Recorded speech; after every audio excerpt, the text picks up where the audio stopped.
Welcome to Confidence Through Cabaret. My name is Heather, for those of you who I haven't met yet.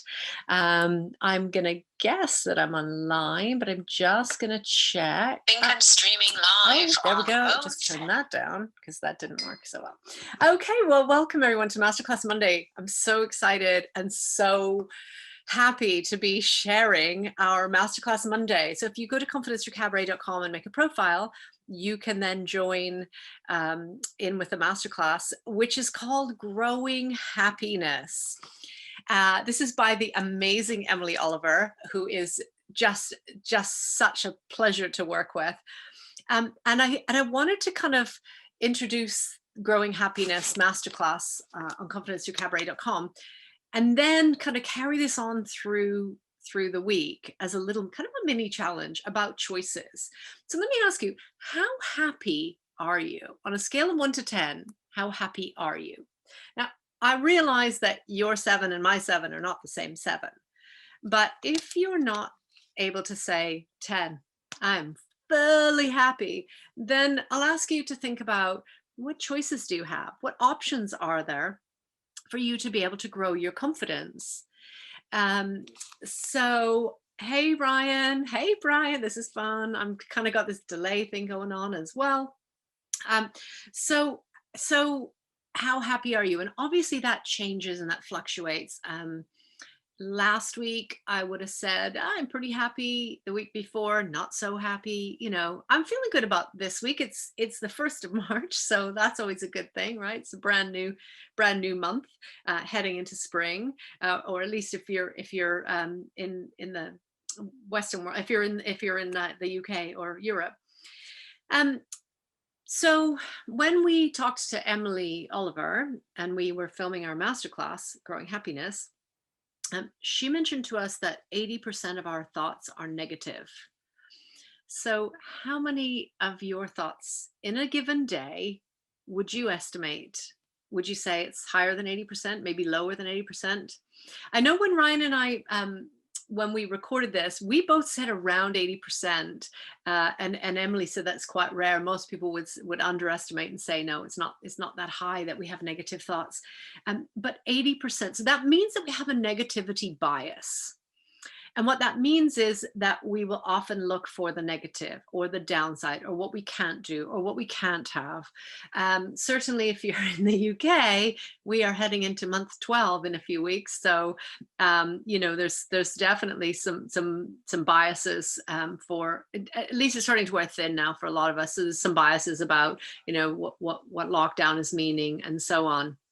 But it is a real question of what percentage of your thoughts in a given day are negative thoughts, and how many of those repeat themselves. How many of those are on a kind of a loop, or are reinforcing each thought.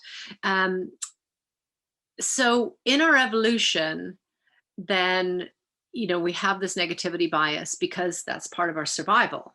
And Emily beautifully explains this in our masterclass, Growing Happiness, on confidencethroughcabaret.com. But, you know, when you think about it, that's natural for us to have been able to survive. We needed to think about where we should be fearful and where there's danger, and where, you know, and what we need to be doing next. And it's never enough because it's always about survival. But of course, for most of us now, hopefully all of us watching this, then our negativity bias, it's ingrained, but there's a choice there. And this is how we're different to the rest of the animal kingdom, because we have a choice. So I've talked about this before. There's a difference between the stimulus and response as just being, you know, kind of one after the other. There is a choice. There's literally a part of our brain that says we can choose our response. In other words, we have response ability. And so for this week, for the beginning of March, we're heading into a new season. I was going to suggest that we spend some time getting really intentional about happiness and how we can be more happy and what choices that we have. Over the weekend, I did some reflecting about, you know, the places where I feel stuck, which are many. And I came to the realization through various means that I'm choosing to stay stuck in some of those places. I have options. I don't like those options. I don't want to do some of those things, but they are choices. And when we have choices, we feel like we are more powerful. We feel like we are more able. And I'll give you a personal example. My late husband, who passed away 2 years ago, coming up for next week. When he was ill, I had to spend a lot of my days sort of saying, I'm staying here as a caregiver to a fairly young man who has dementia, and I'm choosing that. I don't like that I'm here. I don't like this is my situation, but my other choices are, they're allowable. I could leave. I could leave them to my children. I could leave them to the system. I could do lots of things. I had choices. And one of the things that got me through was knowing that I was making a choice to stay. Do you understand? That's really different to being in the victim mode. And where I came back to that last weekend was because I was starting to turn into a little bit of victim mode. I was starting to turn into yeah, I can't and I have to, and all of that kind of language. So I wanted to play with this week as we're into the kind of the month where spring starts for most of us, and really be intentional about choosing how we're feeling, how we're responding, how we're moving through our day, and choosing happiness, because we all deserve happiness. You understand that, right? We all deserve happiness, even if it's within a difficult situation. We deserve to be happy within that. And that doesn't have to mean elated. That doesn't have to mean this is what I would choose. It doesn't have to mean this is what I wanted, but we deserve to be happy within that moment. And so I just wanted to spend some time today kind of introducing that thought and that concept, which I know you all will know, but maybe not. Common sense isn't always common practice. So just think about what choices you have, and try just for this week, along with me, to try to choose intentional happiness and try and override that negativity biases. Now, a lot of this starts with self-love. A lot of this starts with, really reading into what does my body want and letting yourself have it. I had most of the month of February off of exercise, and my brain kept saying, you're being so lazy, do things. What are you doing? This is ridiculous. But actually my body was saying, no, I just need to rest. And what was interesting was everybody said, then you should rest. Do that. And I thought, that's interesting, because I wonder if you would be the same if it was about you, right? So what would you tell your friend? What would you tell your family? What would you tell your loved ones? What would you tell your children? What would you tell someone else if they were saying, this is what I need, and I'm going to honor that? You would say, yes, that's great. So start with self-love. Be gentle with yourself this week and see what that does. So we're going to try and kind of detox some of the negativity thinking and just really try and see the gift in the moment. Really try and, Emily takes us through a process in the masterclass on Confidence Through Cabaret.com, which is about wake up and smile. And actually your brain doesn't know the difference. So if you smile, then that's what your body will experience. So waking up and smiling, waking up and setting a positive intention for the day, not a to-do list, but a positive intention of, I'm going to overcome my negativity bias. I'm going to feel good about today, or I'm going to, really enjoy and be appreciative of the sunshine that's starting, or, whatever it is. Just wake up with a positive intention and then do something that feels good. For some people it's going for a run. That's not my thing. For some people it's singing. For some people it's moving in our bodies, and for some people it's binging on Netflix or a game.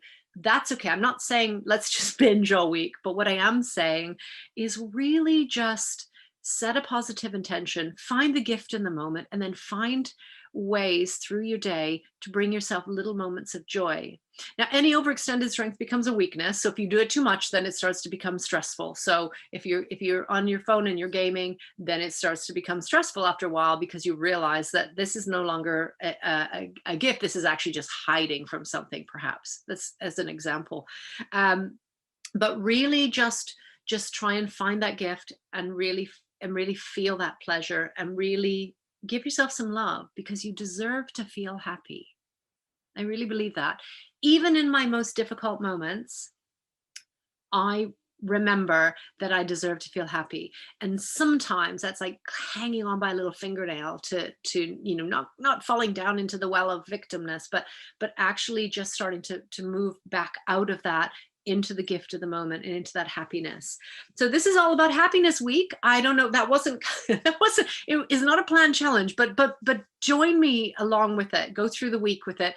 I've got some exciting things this week. I'm on Zigzag Summit starting tomorrow, and then again on Thursday. We've got a new podcast going up on Wednesday. I get to be here with you. I get to be, spending time with Ryan and various podcast guests, and I have so much to be thankful for. And yes, there are things I'd rather have or have that were different. Yes, I wish that there were we were further along in the lockdown world. Yes, I wish that I could go back to my studio, or that I could see my family. But we look for the gift in the moment, and we choose happiness. Try it. And when you start to forget that, or that starts to be overwhelming, interrupt your thought, because we do have a response choice. So I'll check back in with you through the week, see how we're doing. Comments in the community, I absolutely love that. If you check out the masterclass on confidencethroughcabaret.com, it's Emily Oliver, so you can get to that when you make a profile. Emily takes us through an exercise called the Happiness Shield, which is really useful to sort of really checking back in with yourself. So do a Happiness Shield if you're playing along with the workbook and the masterclass in confidencethroughcabaret.com. In the meantime, get your tickets for Zigzag free, 2 days of content, and it's going to be all kinds of things around collaboration and relationships and imposter syndrome and business. So connecting with ourselves in order to achieve what it is that we truly desire. So I will see you tomorrow. I'm going to check in here before I go on to my Zigzag imposter syndrome panel. Thank you for being here. I'm going to stop talking. I have no idea, no concept how long I've been talking for, but I have loved being here with you live. We're trying this for a while now. I've just kind of been in the community more live. I know a lot of you have been checking out our vodcasts and our vlogs and so on YouTube, and this will absolutely still be on YouTube, but we're kind of changing up the series a little bit. It's a new season. We sort of thought we'd try something else, just kind of connect with people. So let us know how you're doing. Let us know what your plan is for increasing your happiness quotient from maybe whatever you rated it at the beginning, from 1 to 10, how you want to move that little marker a little bit further up towards the 10. I will see you tomorrow. Thanks for being here. Bye.